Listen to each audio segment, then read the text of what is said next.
Hang on.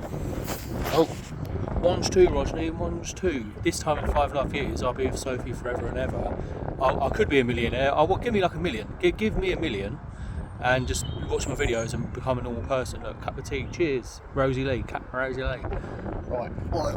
Yeah, go. Yes, let's unlock our energy and stop catching the fish and stop going down the pub and stop watching soaps and stop, let's cancel all music festivals and all sport and all everything and fix Africa and fix the Middle East and fix the Brazilian favelas and fix the Philippines, fix all the poor countries and make them all rich, make Africa the heartbeat of the world. Cristiano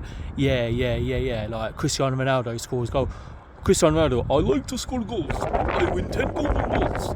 Messi's on my wavelength, but he needs to just develop his personality. Messi's a lovely man. He reminds me of Jesus a bit. Do you know who reminds me of Jesus? Joe Wicks. Do you know who Jesus was like? Do you know who Jesus was actually like? He was like Joe Wicks, Nick Stapleton and Messi. He was a bit like that. I'm like Gohan, who's just like a billion. Do you know what? I'm a billion. God's told me I'm a billion times, not just a bit better, I'm a billion times better than Jesus and Michael Jackson. You know that? So everyone's screaming about Jesus and Michael Jackson and people are worshipping Muhammad. I'm probably about, I don't know, maybe 10 times better than Muhammad, or maybe I don't even know. Muhammad might even be better than me. I think the Shia theology is the correct theology. I think Muhammad is. I look at his face and I think, he's got more masculinity and more about him, like his eyebrows. But Muhammad, you look at that one image of him that looks like how he should have looked. His eyebrows are boom, way up there. I think, those eyebrows, your frontal lobe activity is serious, man. I actually think I'm probably joint with Muhammad. I reckon God's told me I'm equal first, sharing the gold medal with Muhammad sallallahu alaihi wasallam, because basically here's the situation, right? But I actually think, do you know what? For example, this is the situation, right? If I lived in 620 AD and I had to spread the religion of Islam and behead people and spread the religion and be sown by my peasants and all that, I wouldn't be able to do it. But on the flip side, how I would have lived in the 6th century would have just been working in the market and then have a beautiful wife. I could have 4 beautiful wives and I'd be well happy. But if Allah told me to do what Muhammad done, I wouldn't be able to do it. I'd go into my shell. On the flip side, if Muhammad lived in this time period, and he had the sort of family that I had, the upbringing that I had, the society I live in, he didn't have a wife, the love of his life, a 9-year-old Sophie, because back in his day you could marry 9-year-olds, but in this day it's you're seen as a paedophile and you go into jail for 30 years. So the love of my life, Sophie, was only 9. She broke my heart. I've been mental health hospital. Muhammad probably wouldn't be able to deal with that. Muhammad wouldn't be able to do what I've done. So we've met in the middle. So me and Muhammad are equal. I've been told I'm equal with Muhammad sallallahu alaihi wasallam.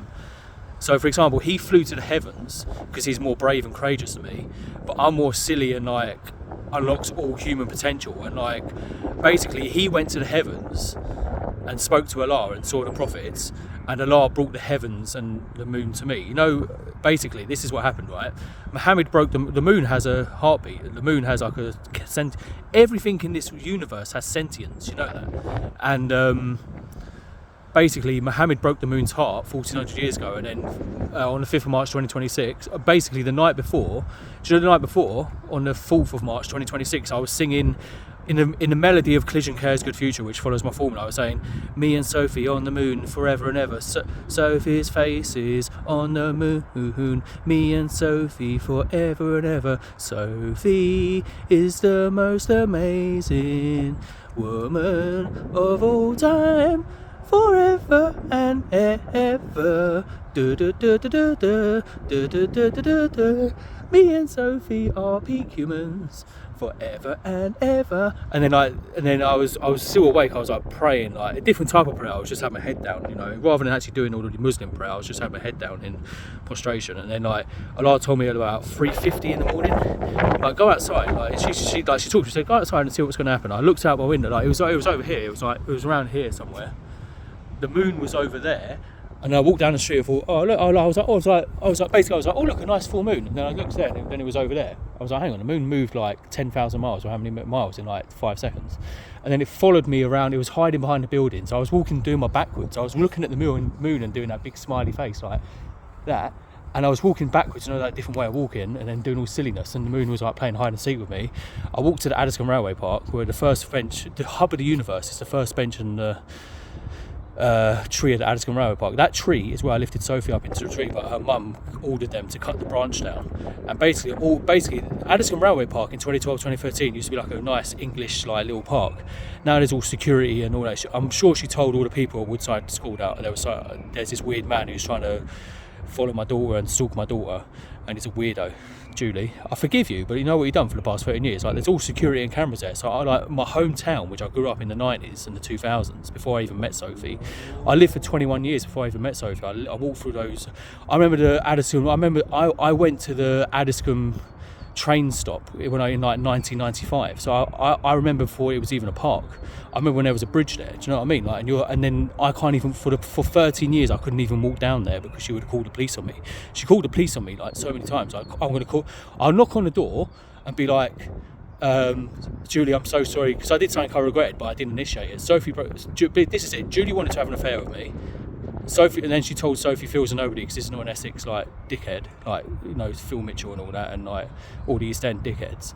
And then she told Sophie, oh, Phil's a nobody. Oh, we love One Direction. One Direction's better than you, Philip. We went to a One Direction concert. I'm a trillion gazillion times better than Harry Styles. Yeah, the best One Directioner, Harry Styles. I'm a trillion gazillion times better than him. And then it's like, then she told Sophie to say bye. Like, Phil, just forget about me. I don't think it's good for us, Sophie. Bye. On the corner of Northway Road and the way that church is, where they worship Jesus as God. Yeah. So it was all like in the corner of Northway Road and Moorland Road is where she said bye. It was like I was expecting her to go, oh, I love you. I'll see you tomorrow. We'll have more fun. And she went bye, like sassy, like Destiny's Child, like bye. But she was only young. She was only 9. I think her mum told her to say that, and then I broke my heart. And I tried to reconcile in 2018. I tried to reconcile in like 2021.